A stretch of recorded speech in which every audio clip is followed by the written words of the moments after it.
of how a specialist police team took down the leaders of a feared criminal gang, who brought murder and mayhem to the streets of one of Britain's biggest cities. I've been investigating the criminal activity of the South Manchester gangs now for over 20 years. Colin Joyce and Lee Amos are the most ruthless criminals that I've ever investigated.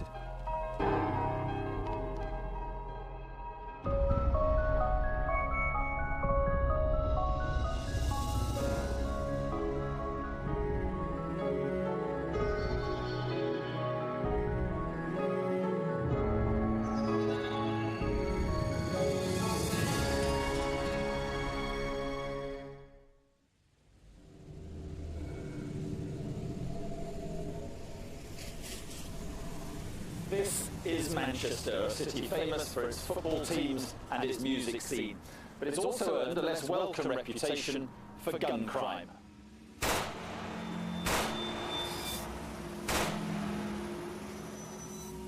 In the past few years, Manchester has been blighted by weapons and by gangs, but a police investigation has transformed this city and smashed the gun culture.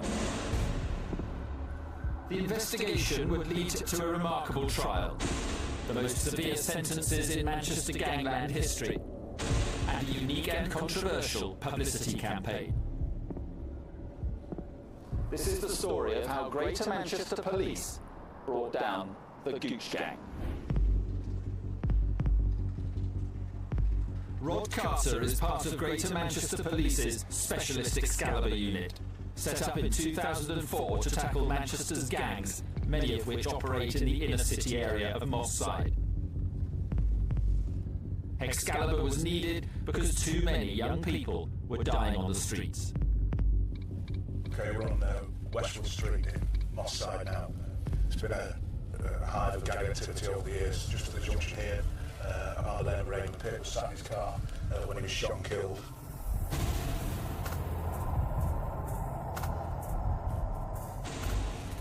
Out the end of Westwood Street, on the right hand side is Broadfield Park, where Jesse James, a 15-year-old schoolboy, was shot and killed.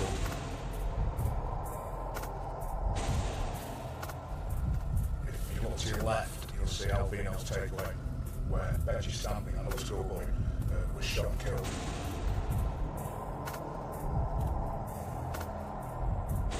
Justin Maynard was shot just on the left-hand side here.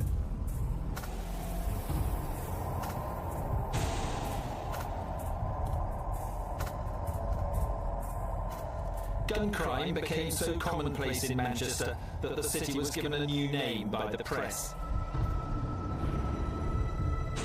These were violent streets where hooded gang members began wearing body armour under their tracksuits, and gang battles were fought out on hospital corridors. I can remember speaking to a gang member who was 14 years of age, and he told me that he'd taken every drug that he could think of and nothing gave him a eyelashes. Much of the conflict centred around the Alexandra Park estate in Moss Side. The west of the estate was the turf of the Gooch gang, centred around Gooch Close, which was to become one of the most notorious streets in Britain.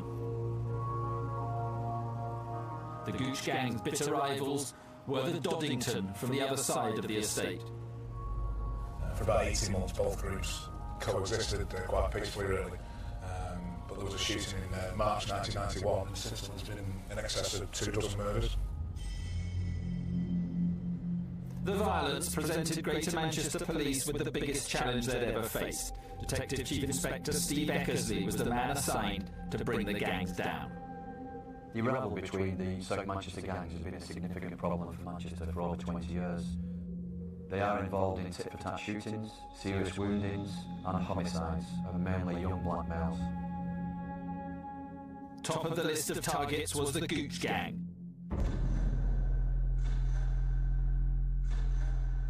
Colin Joyce and Lee Amos were the gang's self-styled generals. They were involved in the criminal use of firearms, gang homicides and the distribution of Class A drugs, which includes heroin and cocaine. They were prepared to use firearms in public areas to murder rival gang members. A American law enforcement agencies refer to gang members as being impact players and followers, and I think there's little doubt that Amos and Joyce were certainly the most impacted players involved in the South Manchester gang scene. To speak to them both, they were both quite different characters. Amos always appeared calm and confident. Amos certainly had a reputation around the Moss Side and Longside areas, and he's able to commit acts that most of us would find abhorrent and just be able to walk away from them and carry on as normal. Colin Joyce was a manipulator, and it appeared that quite a few of the other gang members who were not as high up within the hierarchies as him would do things to try and impress him. Both Joyce and Amos had been convicted of firearms offences.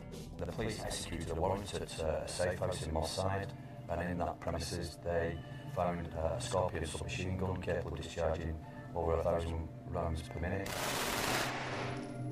They were both found to be wearing jeans that had the pockets adapted so that they could fit firearms in them, which I think is an indication of the kind of individuals we're dealing with. Joyce and Amos received 9-year sentences, but both were released early on licence. This is Colin Joyce, filmed on the day he left prison. Once on the outside, he quickly regained control of a fearsome gang of thugs and criminals.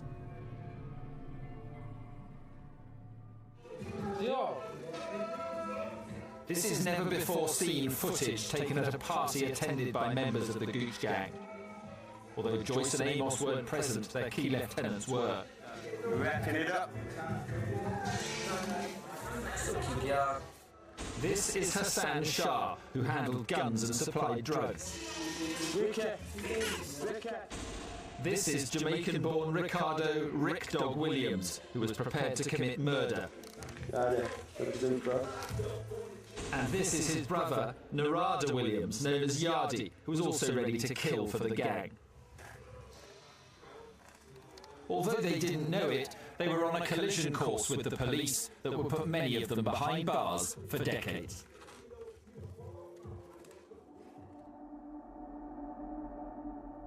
In the world of the Gooch gang, respect was demanded, and even the perception of being close to a rival gang could have deadly consequences.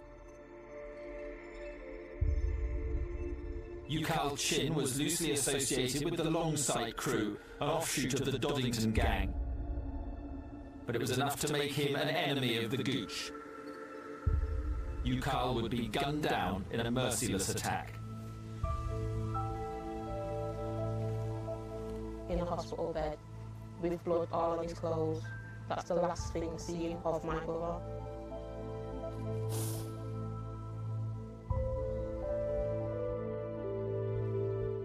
Ukal's murder began what would be one of the most remarkable, complex and challenging investigations ever undertaken. Until recently, Ukal's killers may well have gone undetected, but dramatic advances in investigative techniques would enable police to hunt them down and take them off the streets. The case would rely on high-tech surveillance, DNA profiling, ballistic expertise and complex evidence from CCTV. This exact spot where the fatal shots were discharged and the actual point of where the murder took place has been caught on film.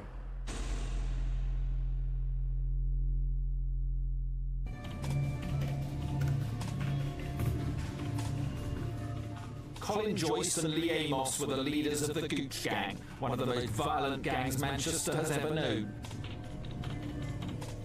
They were major players in a city famous for its gun crime, and police believed they had a score to settle. In 2002, Lee Amos's brother Stephen was killed by members of the Longsight crew, a faction of the Doddington gang. And investigators believed that both Joyce and Amos had vowed to avenge Stephen's death. Ukal Chin would be the first victim. Father of 2 young children, Ukal was loosely associated with the Longsight crew, but he was trying to move away from gang activity and turn his life around. He didn't get the chance. Just before 7 p.m, Friday, the 15th of June 2007, Gooch Chin was driving a red Renault Megane towards the city centre along Anson Road alongside. Seconds after he passed through the junction with Dickinson Road, a silver Audi S8 pulled up alongside the vehicle and discharged 7 shots into the red Megane.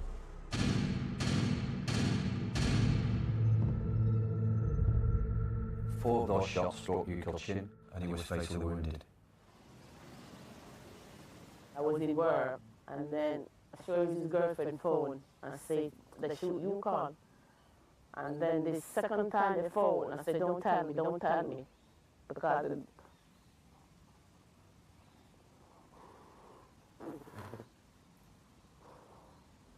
I know the second time what they was going to say you could die.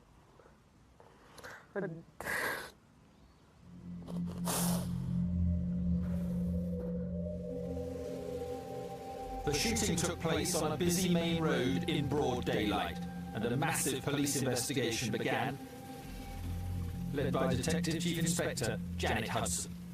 We had no witnesses who'd seen the identity of the person who pulled the trigger or a driver. We didn't get the full registration number of the vehicle. We didn't recover the gun from this incident. So when you start to break it down to how am I going to detect this job, it's very difficult.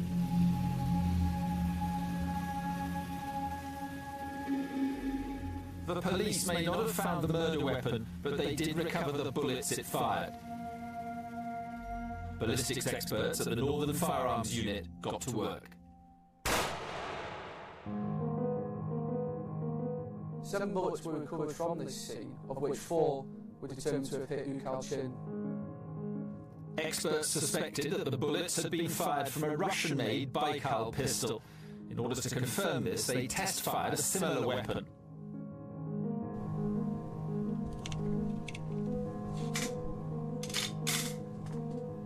Firing! Firing!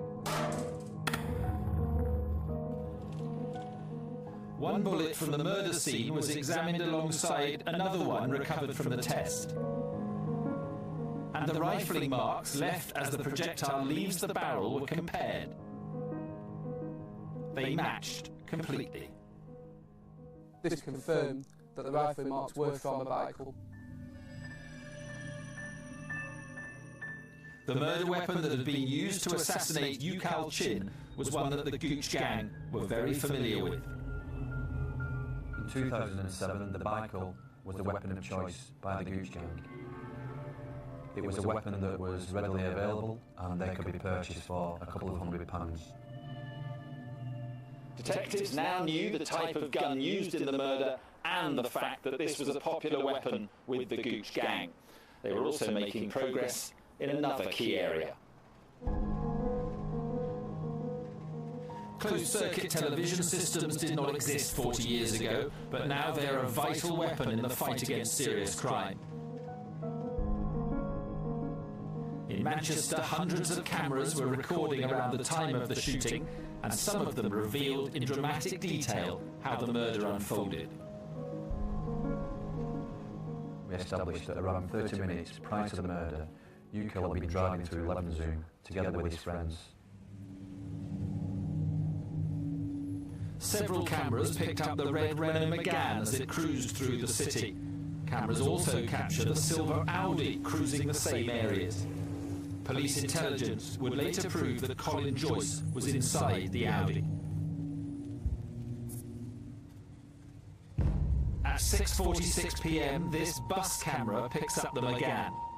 As the footage continues, the silver Audi appears. Just a few other vehicles separate the two cars.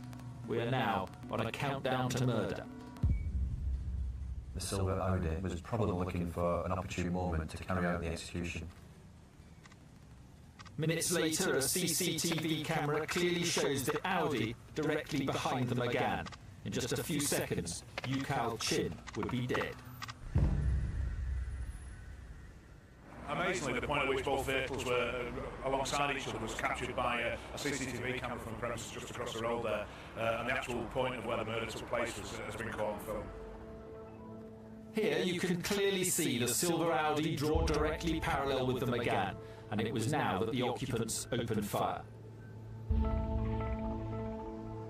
UCAL's car finally came to rest against the telephone exchange box behind me here, and again this was caught on CCTV from a bus that was passing. On the left of the footage, a crowd can be seen gathering around the crashed Megane. But it was too late to save UCAL Chin.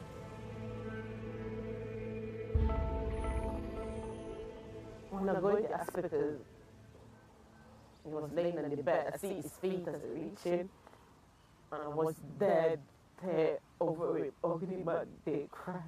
My mum was trying to wake him up. I'm like, you can't wake him up, Mum. But she was still shaking him, and the doctors were like, he's not getting up. And that was the last time seeing him. UCAL's killers had raced away from the scene of the attack, but CCTV cameras were once again able to track the vehicle. We knew which way the vehicle had gone following the shooting from witnesses. We picked up snippets of the vehicle and were eventually able to plot it right across Manchester city centre, right the way up into Cheetham Hill for about 30 minutes. At this point, the car disappeared from sight, and police believe it was probably taken to a breaker's yard and scrapped. However, there was an important breakthrough. A member of the public wrote down part of the car registration number, which was absolutely vital for us, because using the Police National Database of vehicles, we were able to confirm the registration number of that vehicle. The Police National Computer, or PNC as it's commonly referred to, has become a crucial online aid to criminal investigations. Advances in technology now allow police to search for vehicles using only a partial number plate. And the PNC managed to trace the silver Audi used in the attack. It had been purchased in Luton by members of the Gooch gang some 5 days prior to the attack and driven north from Luton to Manchester, where it was stored in Cheetham Hill. Although Joyce and Amos were still officially under supervision by the authorities, in reality, they'd gone on the run. 6 weeks after UCAL Chin's assassination, the Gooch gang were about to strike again, and this time it would be an even more shocking crime. The fact that these individuals have attacked a funeral, I think is unheard of. I don't think not only in Manchester but in criminal history in the country.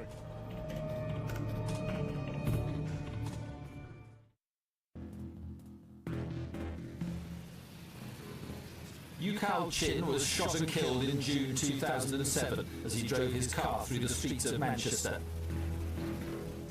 6 weeks later, his family finally got to bury him, and in the evening, people began gathering outside UCAL's house for a wake, which would itself end in death. Among the mourners were several members of the Longside Crew and Doddington gangs. Colin Joyce and Lee Amos, the leaders of their bitter enemies, the Gooch gang, knew they were there. I don't think there was any doubt that both Lee Amos and Colin Joyce hated members of the LSC in Doddington and those opposed to the Gooch, and the fact that there had been 80 to 90 people gathering in such a small location here, amongst which there would have been several gang members, was too much of a target for them to miss. Just before midnight, the Gooch gang made their move.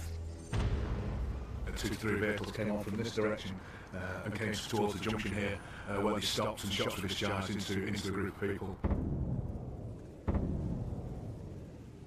There was people outside screaming, and they was pushing each other to come in the house, and there was they saying, "They shoot Tyrone." I said, "No, not Tyrone, not Tyrone."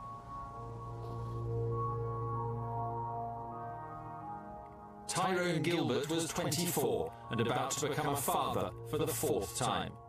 Tyrone was near the front of the close and received a fatal wound to his side. He actually managed to run down to the bottom of the close before he collapsed and subsequently died from his injuries. It's just amazing, really, that there weren't more fatalities of the amount of people that there were about. It said a lot to me that they could go past the wake and shoot into an open street with women and children. They were just unbiased in who they caught with these bullets. It's just a case of, I think it comes down to they've got no self-respect, so they have no respect for the life of other people. They have no value on life, so anyone's for the taking. Detectives now had a second drive-by shooting to investigate, and they needed to move quickly to prevent any more bloodshed. CCTV evidence would again prove vital. It showed the murder vehicles moving into position on the night of the shootings. You can only imagine what the adrenaline must have been like in those cars as they came on to attack the funeral, knowing what they were going to do. The vehicles used in the murder included a Honda Legend and a blue Audi S4. Intelligence proved that both Lee Amos and Colin Joyce were together in the blue Audi at the time of the murder of Tyrone Gilbert. Both vehicles fled the scene and the Audi was never seen again. But police did recover the Honda Legend. It had been abandoned 2.5 miles away in Burnage. This is the car that the killers fled from, now stored in a police compound in Manchester. There's quite a significant amount of both ballistic and forensic evidence recovered, and in fact you can see in the door frame here where a bullet has passed through, where one of the assassins has been sat in the seat and discharged his weapon through the window. The vehicle itself had been disguised somewhat by having the rear windows blacked out. Some of this material has been removed now in an attempt to recover fingerprints. The rear window is still blacked out, however. Quite a lot of the evidence within the vehicle was key in securing convictions on a number of the individuals who stood trial with Joyce and Amos. Police were about to get their next major breakthrough in the investigation. A balaclava was found snagged on barbed wire near the scene of the abandoned Honda Legend. Officers now turned to forensic science in their efforts to solve the case. The Forensic Science Service assists over 120,000 police cases every year. Often it is a forensic scientist working diligently out of the spotlight who provides the crucial pieces of evidence in an investigation. And the recovered balaclava certainly held some secrets. Being a balaclava, there's a high likelihood of saliva being transferred from the person wearing the balaclava. We tested the presence of saliva using a test paper which will change colour from white to blue.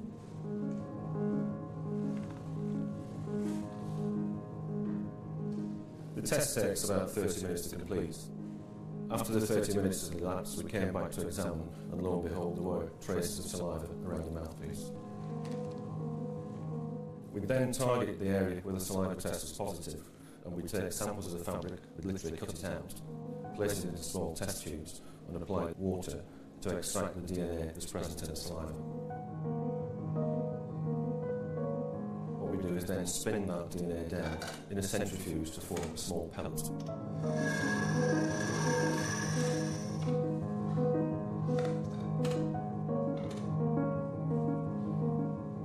The pellet extracted from the balaclava was sent off to be analysed at the National DNA Database in London.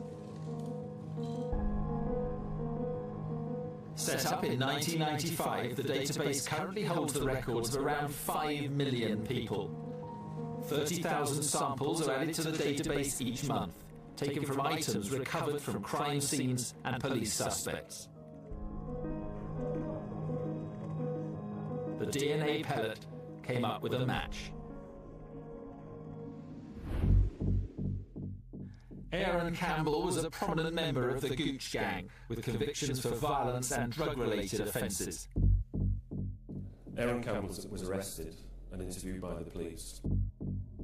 He accepted that at some point he had worn the balaclava, but not that day and not in the Honda Legend. It became vital to prove that Campbell had worn the balaclava inside the car, and the forensic scientists were able to do just that. A tape lift produced fibres from the balaclava, and samples were also lifted from the car. These are fibres from the balaclava, and these are the fibres recovered from the car seat. Minuscule identical microfibres were found on both samples, proving the balaclava had been inside the Honda Legend. To give some idea of the size of the fibres, the individual fibres are perhaps 1/25 of the width of a human hair. It were a DNA belonging to Aaron Campbell, linked him to the balaclava. It also linked him to the Honda Legend, and as we know, the Honda Legend was linked to the drive-by shooting of Tyrone Gilbert. Forensics had tied the Gooch gang to another murder. Tyrone's death has devastated the family. Mum was a strong person, but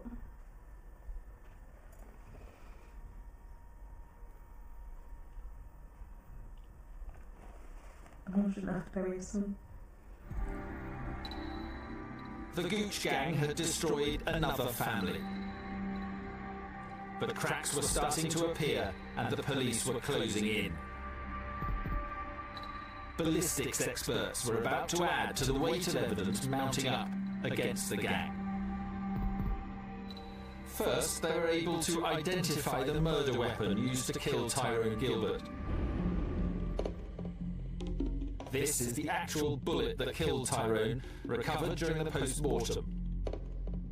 Once again, microscopic analysis revealed its source. The bullet recovered from Tyrone Gilbert was fired from a revolver similar to this Colt revolver here.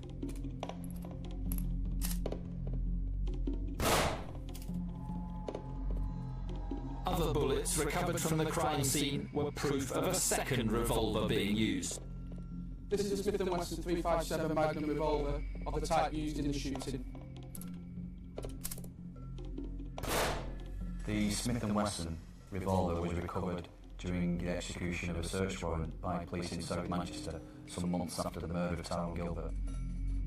That weapon had been used in several previous shootings involving the Gooch gang.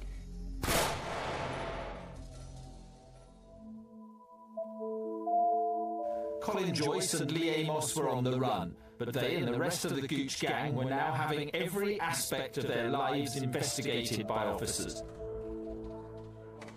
And police now found evidence linking Joyce and Amos to the second murder vehicle, the blue Audi S4.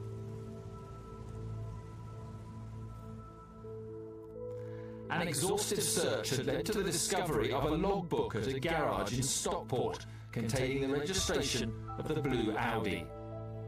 The garage owner recalled two men using the initials P and C. Joyce and Amos's nicknames were Piggy and Cabbo. The garage logbook also contained an entry of the letter P and the word Evo. And police had surveillance footage of Colin Joyce getting into and driving away a Mitsubishi Evo. They also obtained a photo from the same observation point taken by a suspicious neighbour just before the Tyrone Gilbert murder. The photo was of the blue Audi used in the killing.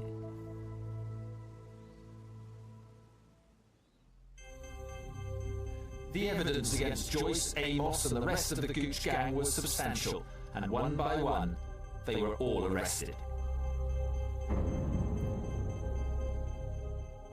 Tony Weatherly questioned both Joyce and Amos for 3 days. He cannot be identified as he's currently working on a covert operation. Colin Joyce, the killer, was a very chatty, very affable person, very charming to a degree.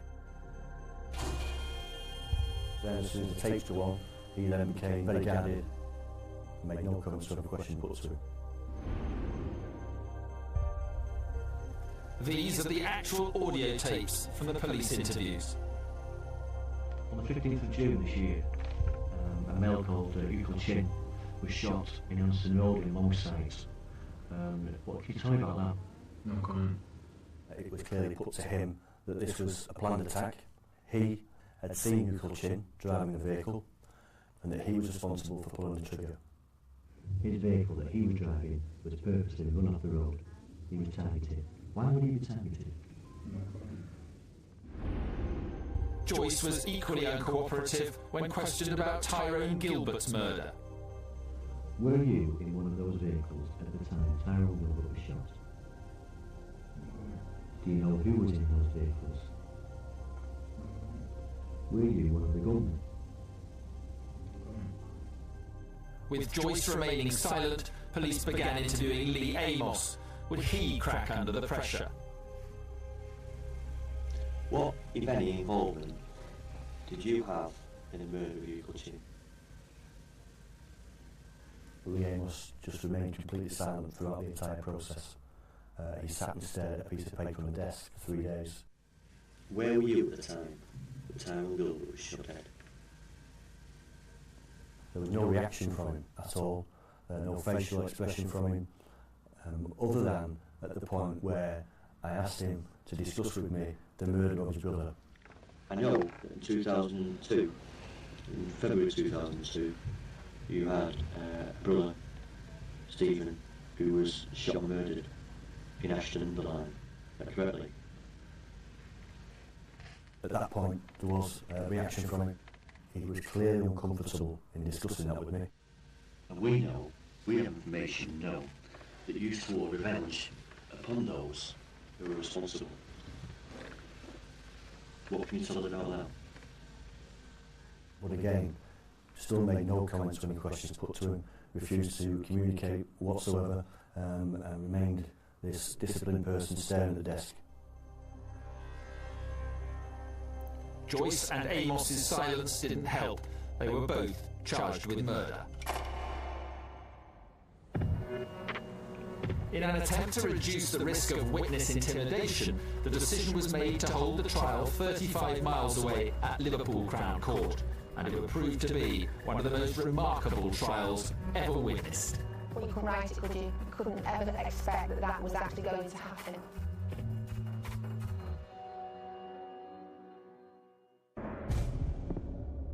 Colin Joyce, Lee Amos and 9 other members of the Gooch gang were now awaiting trial for offences ranging from firearms possession to murder. But ensuring their convictions would, in itself, be a complex challenge. That's because convictions wouldn't be possible without witnesses, and witnesses in gang trials are very hard to come by. 50,000 pages of evidence were scrutinised by a team of prosecution lawyers, but the most difficult task was persuading people to talk. Most witnesses go through a variety of emotions. You know, they start feeling confident, then they feel a bit nervous, then they feel anxious, and it's almost like a process of worry. So we made a commitment to these witnesses that we would be with them throughout this trial, and that we would be there basically 24 hours a day. Support ranged from going for a cup of tea with them, sitting with them, to full protected status where their identity has changed and they are moved away. Whatever it was that they needed to help them through that stage, this group of people had already killed 2 people, and you can't lose sight of that when you're protecting your witnesses. The most important witnesses were those who were closest to the gang. We heard evidence from people who'd been associating with the gang members for a period of 4 years. Some of them admitted their own criminality, the fact that they were engaged in gang activity, drug dealing, possession of firearms. One witness told police about gang members coming to their house, packaging drugs in their kitchen and passing around handguns. Another told how they'd been asked to store the Honda Legend car in their garage in the days leading up to Tyrone Gilbert's murder, and had later been ordered to burn the vehicle's documents in an attempt to destroy evidence. I think for some of these witnesses what they did was life-changing. I think that some of the witnesses were stuck in a cycle of crime in which they were being used by the gang members and they couldn't get out of that cycle. The threat of witness intimidation was very real. One of the defendants managed to get hold of a mobile phone in his prison cell and telephoned one of the key witnesses and made a plea to him not to give evidence. Narada Williams was the man who made the call. Amazingly, the witness managed to record the conversation. Between me and you, I can't take this prison no more. I've been here a year, bro, and I can say this, man. I'm never gonna come out, bro. I can't handle it. He was obviously shaken up by it because he believed that they knew where he was by the fact that he received the phone call. I remember him saying that he thought at one point they might be outside. help us out, man. Help us out. I'm begging you. I ain't got nothing no more. I've got nothing. Only thing that I can think of, and I know you're going to disagree with it, is just say, yo, I tell you the truth. I've been lying. You can't get fooled in pen. They can't fool you in pen. I'm telling you that now. They can't fool you in pen. Well, you couldn't write it, could you? You couldn't ever expect that that was actually going to happen. And I've not spoken to that witness since, but he got through it. Despite the intimidation, the community had had enough. With witnesses now pledging to give evidence, dawn broke on the day that Greater Manchester Police had feared might never arrive. The trial of the Gooch gang began. In September 2008, a heavily guarded prison van set off from Manchester across the M62 to the Crown Court in Liverpool. We were concerned that gang members may try to effect their escape from custody, and that's why I introduced the high security and armed escort between the two cities. The convoy would become a familiar sight. The trial was to be the longest and the largest in the history of Greater Manchester Police. The trial itself was like no other trial I've ever attended. It lasted nearly 6 months, and the twists and turns that went on a day-to-day basis were unbelievable sometimes.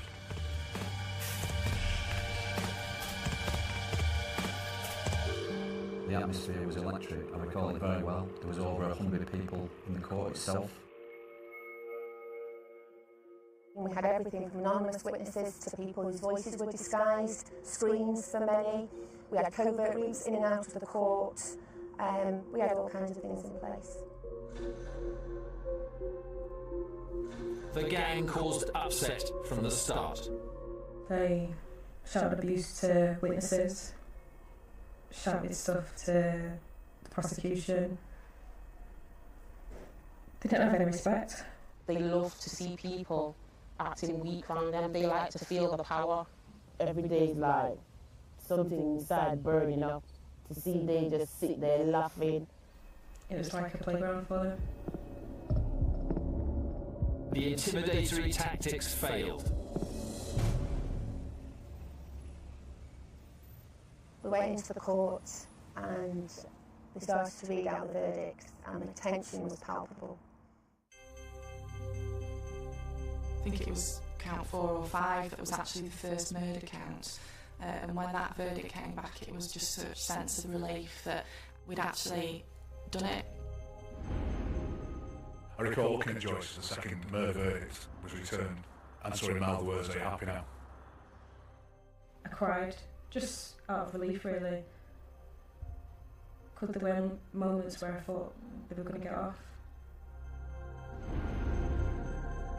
Colin Joyce was convicted of both murders. Lee Amos was convicted of Tyrone Gilbert's murder, but the jury failed to reach a verdict about his alleged involvement in the killing of Yukal Chin. Aaron Campbell, Narada Williams and Ricardo Williams were convicted of Tyrone Gilbert's murder, attempted murder, as well as drug dealing and gun possession. The other 6 members of the gang were convicted of various drug dealing and gun possession charges. Sentences for Amos and Joyce's lieutenants totaled a minimum of 146 years. Finally, Lee Amos was handed a minimum sentence of 35 years. And Colin Joyce was told he would spend at least the next 39 years of his life behind bars. I think the sentences that these individuals received just shows how seriously their offences and their criminality has been taken by the judicial system. I mean, the fact that they've both got longer minimum recommendations than Peter Sutcliffe got says something. So long were the sentences that Greater Manchester Police went to extraordinary lengths to publicise them.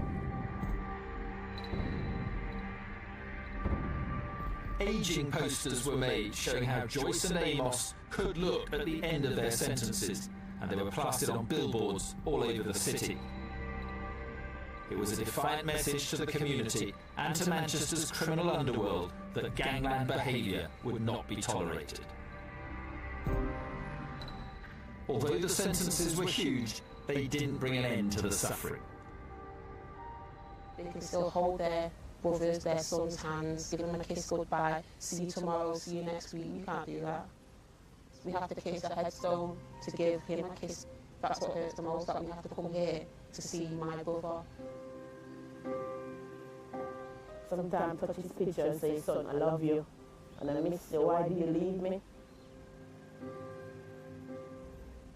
The pain will be always there, always, never leave me.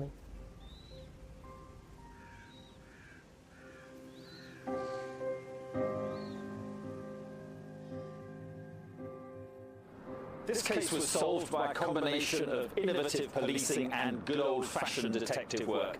It took 11 dangerous men off the streets, and it brought to an end a period of lawlessness which hopefully Manchester will never see again. Since the arrest and charge of Lee Amos, Colin Joyce and the rest of the gang, we've seen a significant reduction in the number of firearms incidents across Greater Manchester. Gun crime in the city has fallen by almost 60% in 2 years. For a 16-month period, there wasn't a single gang-related shooting. But for officers like Rod Carter, the fight goes on. We're on duty every evening of the week, and we'll be dealing with any gang-related or firearms-related incidents that may occur throughout the evening. The Excalibur anti-gang unit, working with the help of the community, continues to tackle gang activity, taking guns and drugs off the streets. It's definitely felt safer. It feels more united as a community now. The whole problem hasn't gone away. There's always younger boys that are going to want to fill their shoes. But there's definitely been a change. Despite all the negative press Manchester has received over the years, being referred to as Gunchester because of the gang violence, we can't forget that there's the South Manchester and South Central LA, and individuals such as Joyce and Amos come along very, very frequently, and I don't think the city's ever seen the likes of them before, and hopefully they won't again. In my opinion, Colin Joyce and Lee Amos had decided that they were now invincible. What we were able to show was that the community and the police together were a far bigger gang than their gang.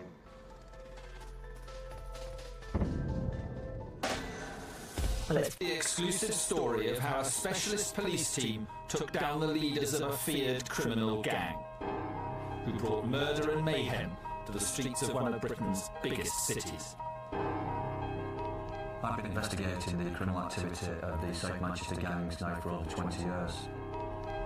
Colin Joyce and Lee Amos are the most ruthless criminals that I've ever investigated.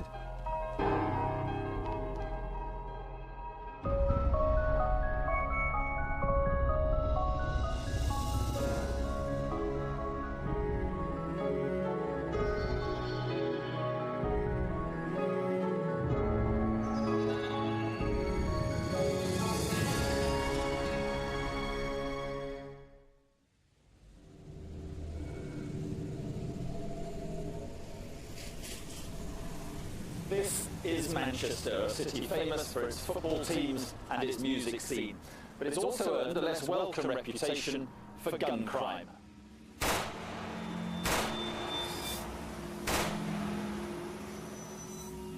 For the past few years, Manchester has been blighted by weapons and by gangs, but a police investigation has transformed this city and smashed the gun culture. The investigation would lead to a remarkable trial, the most severe sentences in Manchester gangland history, and a unique and controversial publicity campaign. This is the story of how Greater Manchester Police brought down the Gooch gang. Rod Carter is part of Greater Manchester Police's Specialist Excalibur unit, set up in 2004 to tackle Manchester's gangs, many of which operate in the inner city area of Moss Side.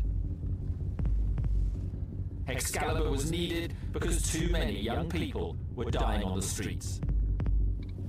Okay, we're on Westwood Street in Moss Side now. It's been a hive of gang activity over the years. Just at the junction here, about the lane of Raymond Pitt was sat in his car when he was shot and killed.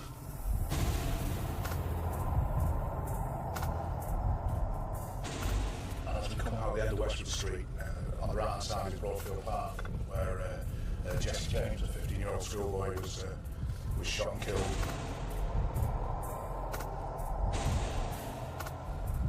If you look to your left, you'll see Alvino's takeaway, where Benji Stanley, another schoolboy, was shot and killed.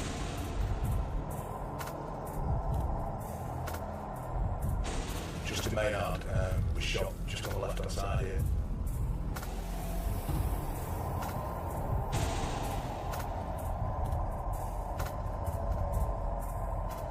Gun crime became so commonplace in Manchester that the city was given a new name by the press. These were violent streets where hooded gang members began wearing body armour under their tracksuits. And gang battles were fought out on hospital corridors. I can remember speaking to a gang member who was 14 years of age, and he told me that he'd taken every drug that he could think of and nothing gave him a highlight shift to somebody. Much of the conflict centred around the Alexandra Park estate in Moss Side. The west of the estate was the turf of the Gooch gang, centred around Gooch Close, which was to become one of the most notorious streets in Britain. The Gooch gang's bitter rivals were the Doddington from the other side of the estate. For about 18 months, both groups coexisted quite peacefully, really. But there was a shooting in March 1991, and since then there's been in excess of 24 murders. The violence presented Greater Manchester Police with the biggest challenge they'd ever faced. Detective Chief Inspector Steve Eckersley was the man assigned to bring the gangs down. The rivalry between the South Manchester gangs has been a significant problem for Manchester for over 20 years. They are involved in tit-for-tat shootings, serious woundings and homicides of mainly young black males. Top of the list of targets was the Gooch gang. Colin Joyce and Lee Amos were the gang's self-styled generals. They were involved in the criminal use of firearms, gang homicides and the distribution of Class A drugs, which includes heroin and cocaine. They were prepared to use firearms in public areas to murder rival gang members. American law enforcement agencies refer to gang members as being impact players and followers, and I think there's little doubt that Amos and Joyce were certainly the most impacted players involved in the South Manchester gang scene. To speak to them both, they were both quite different characters. Amos always appeared calm and confident. Amos certainly had a reputation around the Moss Side and Longside areas, and he's able to commit acts that most of us would find abhorrent and just be able to walk away from them and carry on as normal. Colin Joyce was a manipulator, and it appeared that quite a few of the other gang members who were not as high up within the hierarchy as him would do things to try and impress him. Both Joyce and Amos had been convicted of firearms offences. The police executed a warrant at a safe house in Moss Side, and in that premises they found a Scorpion submachine gun capable of discharging over 1,000 rounds per minute. They were both found to be wearing jeans that had the pockets adapted so that they could fit firearms in them, which I think is an indication of the kind of individuals we're dealing with. Joyce and Amos received 9-year sentences, but both were released early on licence. This is Colin Joyce, filmed on the day he left prison. Once on the outside, he quickly regained control of a fearsome gang of thugs and criminals.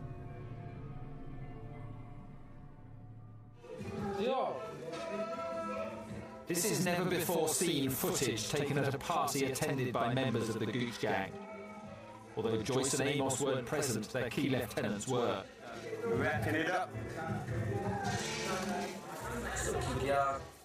This is Hassan Shah, who handled guns and supplied drugs.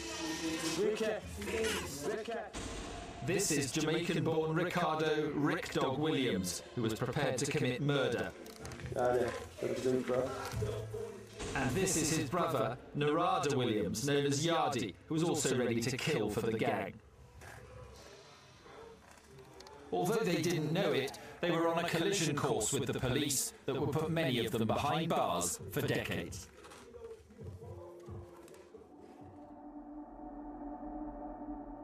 In the world of the Gooch gang, respect was demanded, and even the perception of being close to a rival gang could have deadly consequences. Ukal Chin was loosely associated with the Longsight crew, an offshoot of the Doddington gang. But it was enough to make him an enemy of the Gooch. Ukal would be gunned down in a merciless attack. In a hospital bed, with blood all on his clothes. That's the last thing seen of my brother.